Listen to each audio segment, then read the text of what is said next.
Budget से related video के दूसरे पार्ट में आपका स्वागत है। कल की वीडियो में हमने कुछ ऐसे टॉप सेक्टर के बारे में बात की थी जहां सबसे ज्यादा कैपेक्स होने की संभावना है। अगर वो वीडियो नहीं देखी हो तो देख लीजिए। ऑलरेडी 5000 लाइक देने के लिए दिल से थैंक यू। बहुत अच्छा लगता है जब हम भी मेहनत से बनाते हैं और आप भी वीडियो को लाइक करते हैं। तो उम्मीद करूंगा कि आज की वीडियो को भी आप ऐसे ही 5000 लाइक जरूर देंगे। और पहली बार आए हैं तो चैनल को जरूर सब्सक्राइब कर लीजिएगा, जिससे जब मैं लाइव आता हूं या वीडियो अपलोड होती है तो पता चल सके। और ज्वाइन बटन से आप यूट्यूब मेंबरशिप ज्वाइन कर सकते हैं। 799 रुपए पर मंथ का प्लान है जहां अनलिमिटेड बेनिफिट है। तो बजट पार्ट 2 कहने का सेंस है कि हम और गहराई में जाएंगे। कुछ ऐसे सनराइज सेक्टर की बात करेंगे जिसमें इंडिया ग्रो कर रहा है और ऐसे सेक्टर के लिए सरकार ला रही है PLI यानी प्रोडक्शन लिंक्ड इंसेंटिव प्लान। वो कैसे इन सेक्टर को बूस्ट देगा, इसके लिए हम जानेंगे। तो कल की वीडियो थी कैपेक्स और एक्सपेंडिचर, आज की वीडियो PLI। भूलिएगा मत, क्योंकि फर्क पता होना जरूरी है, क्योंकि बजट में भी जब बोला जाएगा ना तो ऐसे ही बात बोली जाएगी। तो सबसे पहले PLI स्कीम का एक डेटा, जहां ऑलरेडी सरकार ने अगले 6 साल में PLI स्कीम के लिए $17 बिलियन रखे हैं। मतलब PLI स्कीम के तहत सरकार इन सनराइज सेक्टर पे बहुत बड़ा बदलाव करना चाहती है। तो पहला सेक्टर है EMS यानी इलेक्ट्रॉनिक मैन्युफैक्चरिंग सेक्टर। इस सेक्टर के अंदर इलेक्ट्रॉनिक्स, सेमीकंडक्टर, स्मार्टफोन प्रोडक्शन जैसे सेगमेंट आते हैं। आने वाले बजट में एस्टिमेटेड अमाउंट जो PLI स्कीम के तहत सरकार कर सकती है वो है 40,000 करोड़ का। और ऐसे में MeitY यानी ministry of electronics and IT ने कहा है कि ओवरऑल ये इंडस्ट्री 33% के CAGR से बढ़ेगा 2027 तक। अब यहाँ पे रुक जाइए, आपको मैंने बहुत सारी वीडियो बनाई है, अगर नहीं देखी हो तो देखिएगा। 33% के CAGR का ग्रोथ बहुत रेयर सेक्टर में मिलेगा। यह है सबसे बड़ा हुक इस वीडियो की शुरुआत का। मोटा मोटा 9%, 12%, 15%, 18%, 22% जाते जाते दम तोड़ देता है। और ये 33% CAGR वो भी 2024 में खड़े हैं, 2027 तक की बात की जा रही है। और लास्ट में एक और सेक्टर बताऊंगा जो इससे भी ज्यादा तेजी से ग्रो करेगा। वो मैं नहीं, अगेन प्लान है एज पर डेटा। तो यहां पर पहले ये डेटा देख लीजिए EMS मार्केट का। मोबाइल का 34%, CE का 35%, लाइटनिंग का 35%। इस तरीके से ये कहानी है जहां जो 2027 तक लेकर जाना है। और यही रीजन है कि सरकार ने ऑलरेडी PLI स्कीम के लिए फंड कलेक्ट कर रखे हैं। लेकिन यहां एक और ट्विस्ट है, इतना बड़ा ग्रोथ होना एक सेक्टर में अच्छा तो काफी है, लेकिन अगर ये सेम डेटा हमें ग्लोबल लेवल पे कंपेयर करें तो चौंक जाएंगे। इंडिया करेंटली $15 बिलियन की प्रोडक्शन करती है EMS में, और ये काफी बड़ा डेटा है। लेकिन अगर इसको चाइना से कंपेयर करें तो चाइना एक साल में $900 बिलियन का प्रोडक्शन करता है। अब आप सोचिए ग्रोथ किस लेवल पे होनी है इंडिया में जिससे टॉप की कंट्री में शामिल हो सके। यानी गैप बहुत बड़ा है, जर्नी बहुत बड़ी है।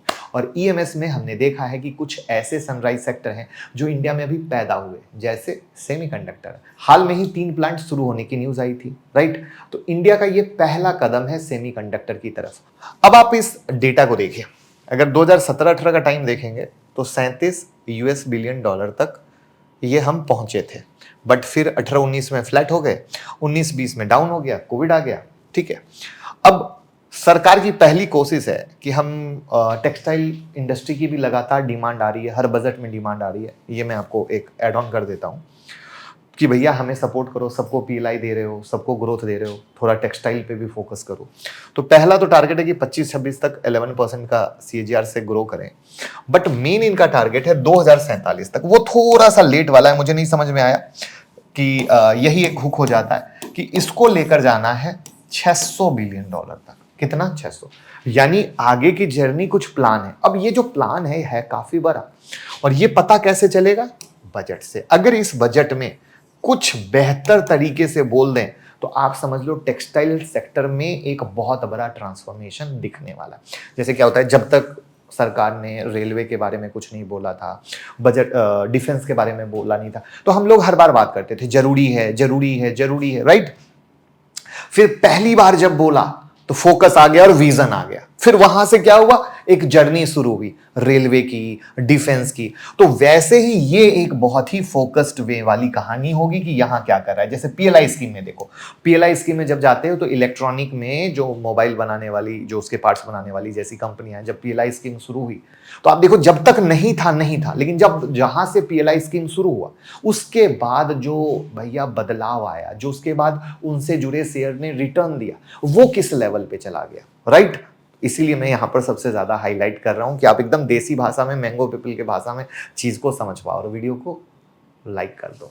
अब यहां पर हम चाइना से भी कंपेयर कर लेते हैं। तो चाइना से कंपेयर करें टेक्सटाइल मार्केट में, तो चाइना और हांगकांग को मिला के 40% का मार्केट शेयर, और इंडिया के पास कितना है, सिर्फ 5% का। ये देखिए, इंडिया के पास सिर्फ 5% का।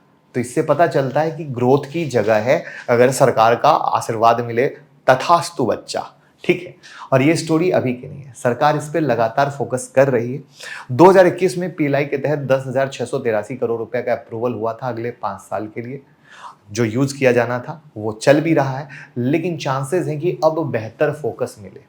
तो अभी तक हमने इलेक्ट्रॉनिक सेक्टर को कवर किया, सेमीकंडक्टर में चले गए, टेक्सटाइल पे चले गए, और अब आते हैं मेजर एमएसएमई पे।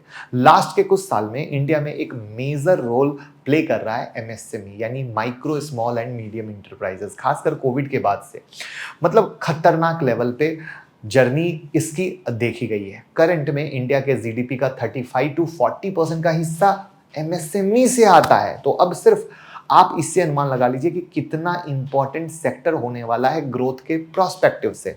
वहीं अगर एस्टिमेटेड ग्रोथ को देखें तो आने वाले कुछ साल में अदर सेक्टर के मुकाबले ये होने वाला है खतरनाक। क्यों?